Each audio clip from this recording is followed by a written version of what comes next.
now I get rid of this. There we go. Okay, this is a syllabus for this class. This is cinema therapy, social media, and alternative platforms, Site 321, Section 43. This is spring 2025. That's me. I'm Bruce Bradway. I live in Lost Nation, Iowa. That's where I am right now. That's where I will be. In the fall, they want us to come back to campus, but I will not be able to do that. So I will. This is probably my last semester. This is my telephone number if you need to call me. You probably the best way to get a hold of me. You can email me if you like, but I don't check my email on a continual basis. You can talk to me face to face by going to office hours on Zoom. This is my Zoom address right here. On Monday and Thursday, I have office hours in the morning from 8 to 10, your time, Mountain Standard Time. It's 9 to 11 my time because I'm in Central Time. And then on Tuesdays and Wednesdays, it is 3 to 5 in the afternoon. The reason it is this way is because my grandson is playing 7th grade basketball, and I will go to his games. He actually has games all the rest of the month on Mondays and Thursdays. Not this Monday because it is Martin Luther King's birthday, and they have a day off. But starting on the 23rd, I think, yeah. And then next week, we have an election. Is it next week? No, the week after next. We have an election on Tuesday, but I'll send everybody an email. I'm an election worker, so I will be checking people in and helping them vote. And when I say helping them vote, it's not by telling them who to vote for. It's making sure they are actually a registered voter and then giving them their ballot. That's what I'm talking about. Okay, this is an interesting class. There is no textbook in this class.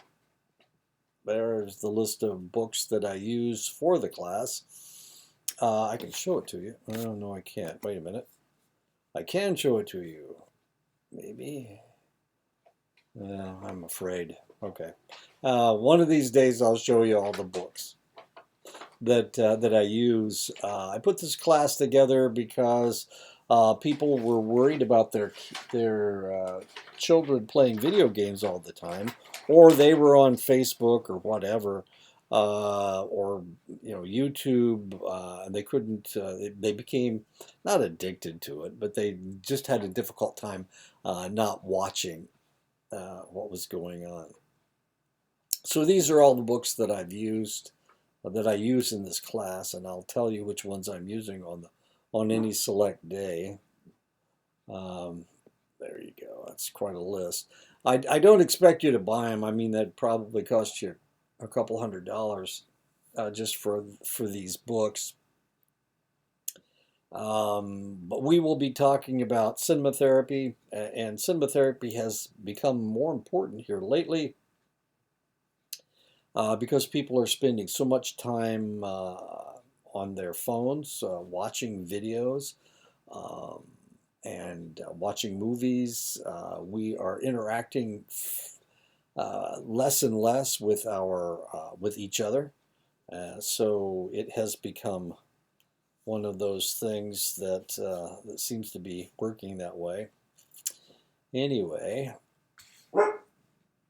and then social media, of course, people are spending lots and lots of time on social media, and then kids are playing video games like ad nauseum. They're spending 8, 10, 12 hours a day, the whole weekend. They're spending playing video games, not going to bed, not getting good nutrition, being sedentary, pretending that they're actually moving because they're moving their fingers and their character is running or something. I've watched my grandson play Fortnite, and he's 12 years old. He just got braces a couple days ago, so we'll see what happens with his braces. He can't eat solid food now, so that should be interesting to see how things work out. Anyway, there you go. That's those are all the books that I have used. I've got 4 in my stack to read. Turns out that this is probably the last time I'll teach this class, so I won't have to read those books. I don't know what I'm going to do with them. Sell them back, I guess. Anyway, okay, there's what we're going to be doing through the next 14 weeks. Yeah, okay.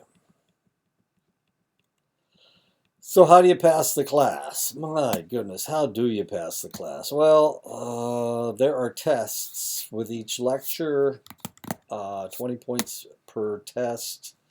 For a total of 300 points. You will need to write a paper about something that deals with either cinematherapy, social media, or video gaming. That's what I'm looking for. And then there are discussion questions. I ask you to discuss various things. Not so easy in this class. Anyway, there you go. That's how you pass the class. 550 points. Take the tests, write your paper, and then do your discussion questions. Can you use AI or ChatGPT? And the answer is no. I want your own thought. Yeah, geez, social media and actually we're going to. There's a chapter about AI. I talk about AI in the 11th week, The Myth of Artificial Intelligence by Larson. So that's kind of interesting. I know there are some people that don't mind if you use artificial intelligence. Grammarly, Grammarly doesn't bother me as much because it doesn't change your thought processes. It just corrects your grammar. But ChatGPT actually writes the damn paper for you, and that I am very much against that. I want you to think. And if you're using it to do your discussion questions, I was talking to one of my colleagues the other day, and she was complaining that she didn't know what to do about ChatGPT because she was almost positive her students were using it, but she couldn't prove it, and she didn't want to accuse somebody of doing something without any proof. That's pretty bad stuff. Anyway. She didn't know what to do. Okay, that talks about the paper. Okay. You can do an article critique about social media. You can do an article critique. You can answer the discussion question. What else can you do? You can review, you can create a review of a movie that you've watched and talk about how to use it as in cinematherapy. How does this fit in with cinematherapy? And like I said, don't do it. I consider using AI cheating. I know maybe in biology, I don't know, so there are some people that want us to use it, and I don't think that's a good idea. Wait a minute. I would click on this. You need to watch this because this talks about the experiment they did with TikTok. And what they discovered was some of these chat machines, these chat bots that they have, they get into some really ugly stuff fairly quickly. And it's almost like they're guiding you into this really negative area. Anyway, this is from CNN. Really, really interesting. You need to watch that. And there we go. Okay. So let's go ahead and get started. This is kind of a long lecture. Okay, and I don't have a lot of positive stuff to tell you about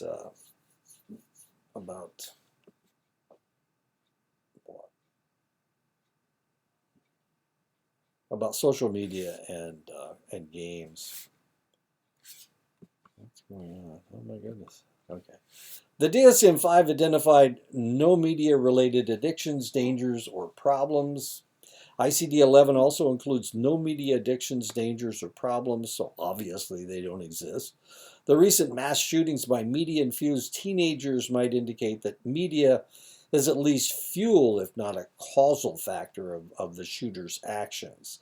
And now we're going to talk about some of those shooters. New York State's top prosecutor has launched an investigation into the role social media companies played in the Buffalo mass shooting by Peyton Gendron on 14 May 2022. That's Peyton right there. That's a goofy picture of him with his tactical helmet on. The inquiry will look at the extent that social platforms were used to stream, promote, or plan the event. The fact that an individual can post detailed plans to commit such an act of hate without consequence and then stream it for the world to see is bone-chilling and unfathomable. This was a shooting that happened in 2022. This kid was from Pennsylvania. He drove up from Pennsylvania to Buffalo, New York, to a black grocery store and went in with a military-style rifle and started shooting people. And he filmed it. He had a camera on his helmet, and he filmed it, and it was on the internet for a time. As we're going to say in just a second. The stream was taken down less than 2 minutes after the violence began, but was duplicated on other streaming sites despite the removal. Facebook did not remove a link to the copied video for more than 10 hours, by which time it had been shared more than 46,000 times on the platform. A copy uploaded elsewhere was viewed more than 3 million times before being taken down. The investigation will target online forums 4chan, 8chan, and Discord, where the gunman reportedly posted about his plans. And that's Peyton Gendron in 2022. Friends of the 18-year-old recent high school graduate said Gendron just played video games. He was a big gamer. He had a ton of online friends. And there is Gendron again. With all of this is January 6th, 2021. There's a Confederate flag. It says, don't, something, I don't know. I'm not sure what it says, but this is part of the January 6th again. Okay, that's Mr. Gendron. I don't show you a picture of his face except making a face. Under variations of the name Awake, the same word tattooed above his left eye. Right there, that's his left eye. Robert Crimo, the Highland Park shooter, posted regularly to YouTube. Crimo and his music were on Spotify, and he hosted a Discord server where followers shared memes and links to his songs. Crimo's online footprint tried to make him seem very intense and very violent to accumulate a certain amount of perverted clout among other people in the same online spaces. There are portions of the internet that pride themselves on this fetishization of violence, of being as offensive as humanly possible. That's what Crimo was doing. Under the most disturbing, among the most disturbing is what appears to be Crimo's activity on a forum called Documenting Reality, where people share graphic photos and videos that show the aftermath of violence. As a user named Awake47, Crimo shared photos of and posted footage of shootings and other real-life violence. He posted there frequently. And that's what the guy looks like. He shot up a 4th of July parade in Highland Park, Illinois. Highland Park, of course, is about 190 miles from where I live. Well, it's closer than that. It's about 150 miles directly east of here. It's a suburb of Chicago, Highland Park. Robert Crimo played Call of Duty frequently and would often post pictures of his avatar sniping from rooftops, and the very action that Crimo used to kill 7 and wound more than 30. The Uvalde elementary school shooter Salvador Ramos told girls he would rape them, showed off a rifle he bought, and threatened to shoot up schools in live streams on the social media app Yubo. Use of Yubo skyrocketed during the coronavirus pandemic as teens trapped indoors turned to the app for a semblance of in-person interactions. The company says it has 60 million users around the world, 99% of whom are 25 and younger, and has trumpeted safety features, including second-by-second monitoring of live streams using artificial intelligence and human moderators.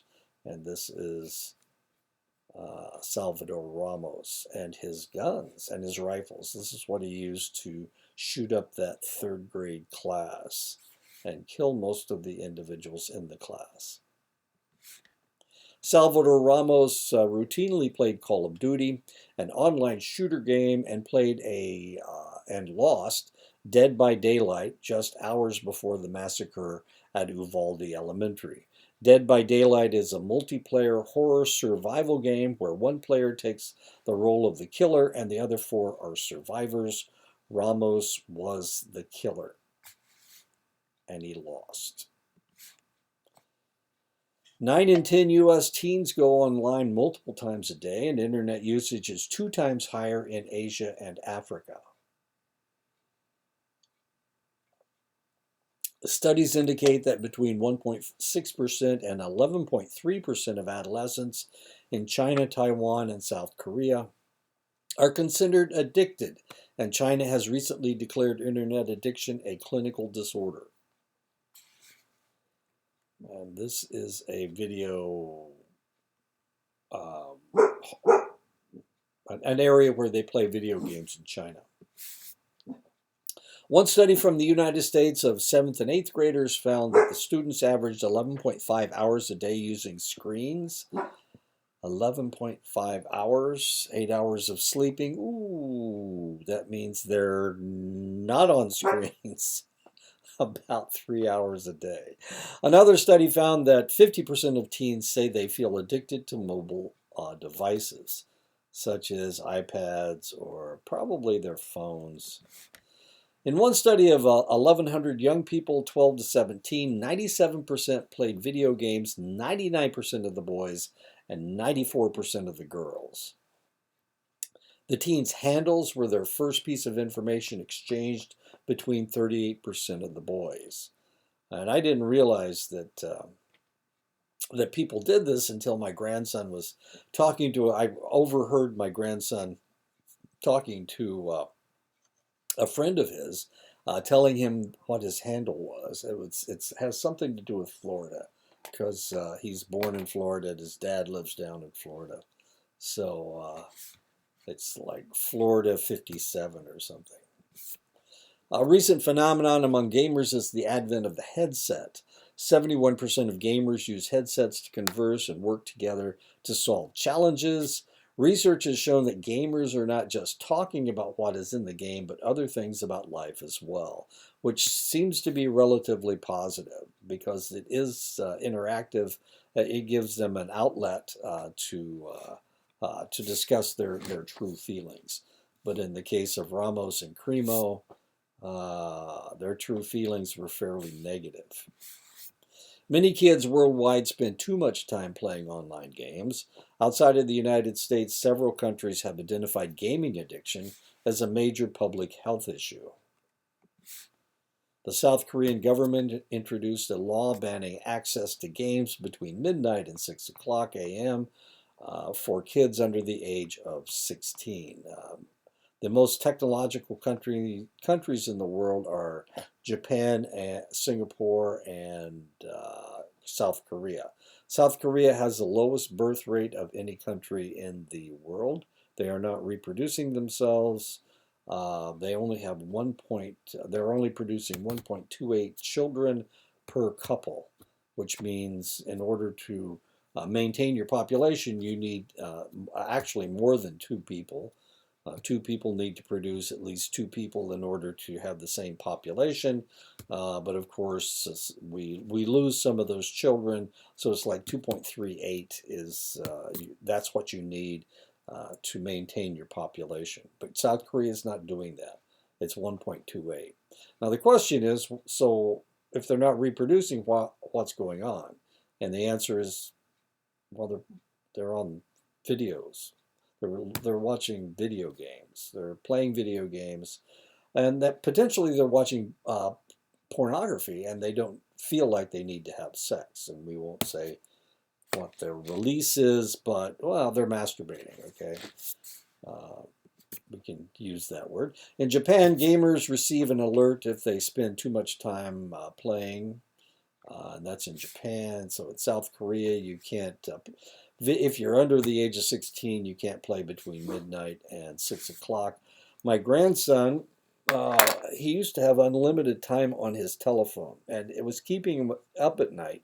He was waking up at 2 or 3 in the morning, and then he was getting on his phone and playing video games because his dad is the one that gave him his phone, and his dad didn't put any limits on it. So the last time he was down in Florida, his aunt found out that Reese didn't have. No, it was about 2 times ago that Reese didn't have any filters on his phone, and she just went berserk. And she, his dad's a bit of an idiot, and she just read him the riot act. So he can't get on his phone after 9 o'clock. It shuts down at 9 o'clock, and it doesn't open up again until like 7 in the morning or something. So yeah, his dad's an IT person too, so you would think that he'd be a little smarter than that. Sadly, he's not. China's Tencent, the leading provider of internet value-added services, limits hours a day that children can play its most popular games. Teen anxiety and depression are on the rise. Public health and health policies report that from 2005 to 2015, depression rose significantly among Americans aged 12 and older, with the most rapid increases observed in young people. Adolescent self-esteem, life satisfaction, and happiness have plunged since 2012, the same year smartphone ownership reached the 50% mark in the United States. According to Jean Twenge, the results could not be clearer. Teens who spend more time on screen activities, and that's actually Jean Twenge right there, are more likely to be unhappy, and those who spend more time on non-screen activities are more likely to be happy. There's not a single exception. All screen activities are linked to less happiness, and all non-screen activities are linked to more happiness. Jean Twenge is a professor of social media at the University of Purdue, Fort Wayne. That's how I was able to get her picture. I know where she teaches. Przybylski and Weinstein's research reveals that screen time may benefit teens' well-being by providing opportunities to develop social connections and skills. Well-being increases as teen screen time increases up to a certain point. After that point, increased screen time is associated with decreased well-being. And one of the things that we know, and this is known as the Goldilocks hypothesis. So some things are just right. Too much causes problems, and too little causes problems potentially. That's the Goldilocks hypothesis. So you know there is a happy medium, but it is in the middle, and you have to limit the screen time. Other than that, on weekdays, teens' well-being peaked at the following levels: 1 hour and 40 minutes of video game play, 1 hour and 57 minutes of smartphone use, 3 hours and 41 minutes of watching videos, 4 hours and 17 minutes of using computers. On weekends, teens could engage in digital activities between 22 minutes and 2 hours, 13 minutes longer before demonstrating negative effects. Studies indicate that on average, males need 59 likes on an Instagram post to feel happy, whereas females only need 45. A 2017 survey of 1,500 teens found Instagram, along with Snapchat, Facebook, and Twitter, to be associated with high levels of depression, bullying, and FOMO, the fear of missing out. Social media notifications reward the brain with small hits of dopamine, a chemical that leads to increased pleasure. When the individual goes online to see what the notification is, they are rewarded with a second hit of dopamine. The anticipation of what that notification might deliver elevates dopamine even more than the actual reward of receiving a text, a like, or a breaking news update. This dopamine reward activation is at the same level as the pleasure from eating, sex, drugs, alcohol, and gambling. So we're addicting our children to likes. The pleasure derived from playing World of Warcraft is the same pattern of neurons firing across the brain as the pattern for known addictions. PET scans and functional MRIs reveal an increase in glucose uptake in the areas of the brain that are pleasure-oriented, and the neurotransmitter associated with the process is dopamine. So that's what we're looking for. The most addictive substance known to man is nicotine, strangely enough. And so what does nicotine do when you take a puff of tobacco? What it does is raise your dopamine level. There you go. Technology is so hyper-arousing that it raises dopamine levels. It is tough enough resisting technology. My wife's home. That's my dogs. They're from the Riz, so it's you guys' fault. Okay. Technology is so hyper-arousing that it raises dopamine levels. It is tough enough resisting technology when one has a fully functional adult frontal cortex, but adolescents don't have this biological advantage. Their brains aren't mature yet. Beginning in early adolescence and peaking midway through teens experience an increase in the activity of the neural circuits that use dopamine. This is why teens gravitate towards substances and experiences that yield rewards, such as social media, likes, and text message pings. They need that. It's kind of like playing in a game in the casino where when you win, the bell starts ringing, and that bell becomes a reward. Well, the ping from your message is the same thing. It's like a reward that you're getting. And the number of likes that you get is the same thing. It's reward. In addition to experiencing pleasure from internet activities, teens are more easily addicted to pleasure than adults are. The teen brain is geared to learn, and pleasure becomes an immediate teacher. Smoking is a good example. Teens who smoke show higher rates of tobacco addiction than adults who smoke the same amount.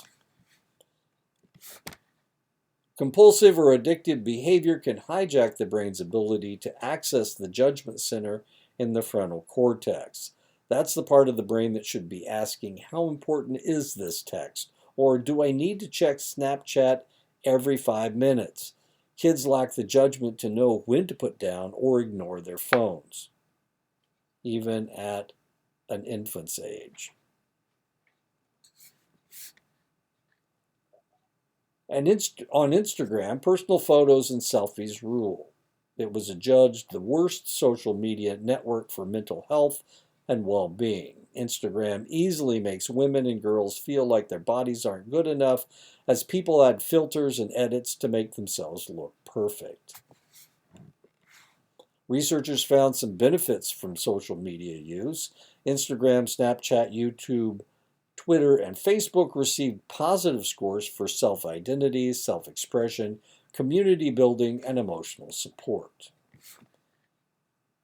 YouTube got high marks for providing access to trustworthy information. Facebook has been lauded for providing groups or pages where youth can surround themselves with like-minded friends. This has been especially beneficial to the well-being of LGBTQ plus youth and those who belong to ethnic minorities, two populations that find it challenging to find like-minded peers in their offline communities. Younger children use media in playful, creative ways, often to play games. But this lighthearted attitude changes abruptly by middle school. Hiya, Jack. Middle school and teenage years are a time for experimenting and discovering one's adult potential. Unfortunately, technology can accelerate and amplify any mistakes in judgment that might occur. Sexting is the sending, receiving, or forwarding of any sexually explicit message, photograph, or image between digital devices, most commonly cell phones. Sending sexts of people under the age of 18, even between two teenagers in a relationship, is illegal in most states. An adult sexting a minor who is between 15 and 17 or sexually exploitation of a minor is a Class 2 felony in Arizona. Also, for sexting-related crimes, teens over the age of 18 will most likely be charged as an adult for sexual exploitation or online solicitation of a minor as well. And this, of course, is the law in Arizona. In Arizona, sexual exploitation of a minor or child pornography charges can come with some serious, significant potential consequences if convicted. In Arizona, a minor cannot send or possess explicit sexual material of another minor. Even if the individual received the explicit material directly from the other minor, if the individual does not report the material or reasonably try to delete or destroy the material, they are behaving unlawfully. Individuals under the age of 18 who engage in sexting will go into the juvenile justice system in Arizona. Sexting in New Mexico, sexting can be prosecuted under New Mexico child pornography laws. A teen boy may ask his teen girlfriend to send him a naked photo of herself, then share the photo with his friends, and all of them may be prosecuted under the New Mexico child pornography laws. New Mexico makes it a crime to distribute or show a sexually explicit image to a child. New Mexico prohibits sexual communications with a child under the age of 16. Two 15-year-olds sending nude photos of each other via text could be charged in violation of New Mexico's sexting laws. An adult sending or receiving an image of a child under the age of 16 would be considered in violation of child pornography under New Mexico law. A comprehensive study by JAMA in 2018 revealed that 1 in 4 teenagers reports having received a sext and 1 in 7 reports having sent one.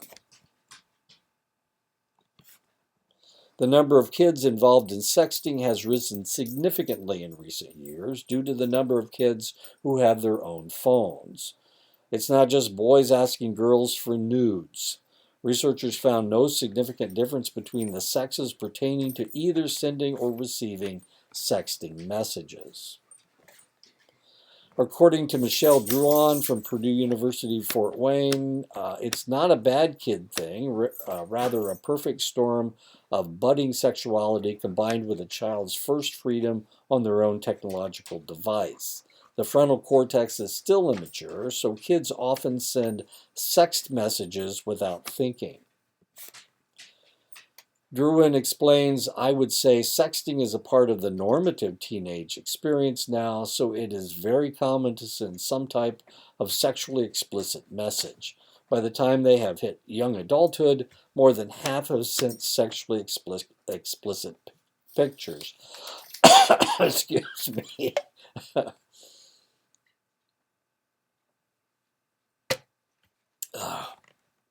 7 students in Iowa, ranging from 15 to 17 years old, face criminal charges for sharing phone messages that contain nude photos.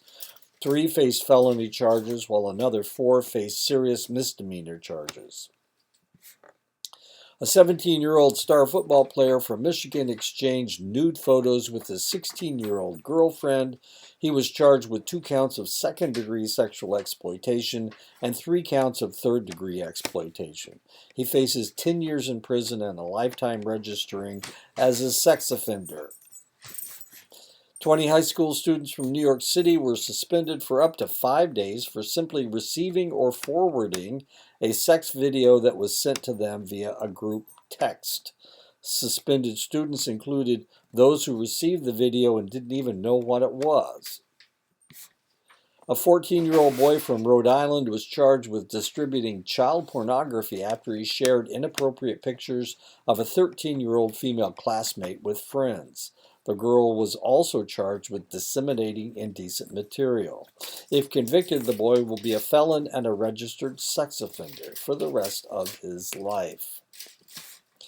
In the 1950s, when television first started to become a cultural phenomenon, there were dire warnings from social scientists that the medium would be the doom of humanity. Referred to unaffectionately as the idiot box and the boob tube, boob in this case means idiot and rhymes with tube, boob tube, TV never quite led to the demise of civilization that they predicted. Likewise, computers, the internet, video games, sexting, and pornography are just some of the factors that can lead to problems. Violent video games and rabid extremist platforms on the internet may feed a person's hatred, but the hatred is the product of family and community dynamics, not the technology.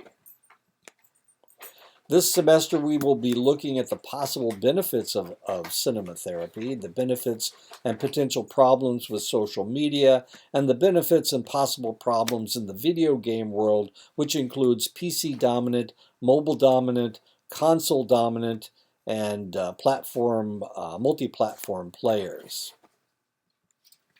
Despite some pretty serious zonkers in the history of TV, the 80s show, the Big Brother, South Beach, Jersey Shore, the Jerry Springer Show, TV has not destroyed civilization and has, in fact, produced some highly touted shows. The Big Bang Theory, The 70s Show, Friends, Cheers, Seinfeld. Thus, we need to be careful predicting that video games or social media will be more than a factor in our social history. We will begin the semester looking at cinema therapy from Hesley and Hesley. With the amount of time preteens, teens, and young adults spend watching videos, cinema therapy could very well be a way to communicate with a technologically savvy population. I anticipate spending 3 weeks looking at cinema therapy. We will next deal with social media. Last year I used the Arnfeld and Swart text, social media and mental health, depression, predators, and personality disorders.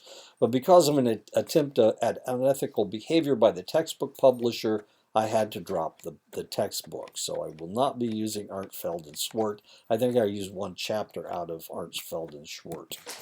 Instead, I will be accumulating the needed material through various books on the topic. The first book will be Irresistible, The Rise of Addictive Technology and the Business of Keeping Us Hooked by Adam Alter.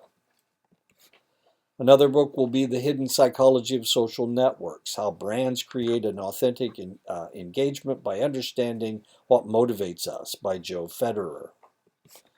We will be using the social media text Influence, the Impact of Social Media on Our Perceptions by Brian Wackler.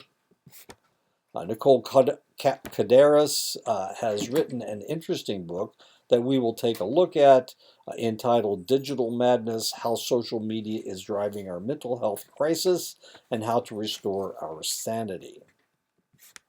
And lastly, we will be looking at man's attempt not to have to think with Eric Larson's The Myth of Artificial Intelligence, Why Computers Can't Think the Way That We Do. Video games in their many forms, computer, console, smartphone, or virtual, will be our last technological area to peruse. I am still looking for a good comprehensive text that covers this subject, but I will present the material in PowerPoint form, so there will not be a need to purchase a text. This is a new class, and as such, we all need to be prepared to look for information that will add to our compendium of psychological knowledge. If there is any topic that we aren't covering or any statement that I have made that you don't agree with, except for my list of best and worst TV shows, then please tell me and I can see if it can't be addressed. There we go. There's Psy. Gangnam Style. And that's the end. There we go. Psy. Knock us out, Psy.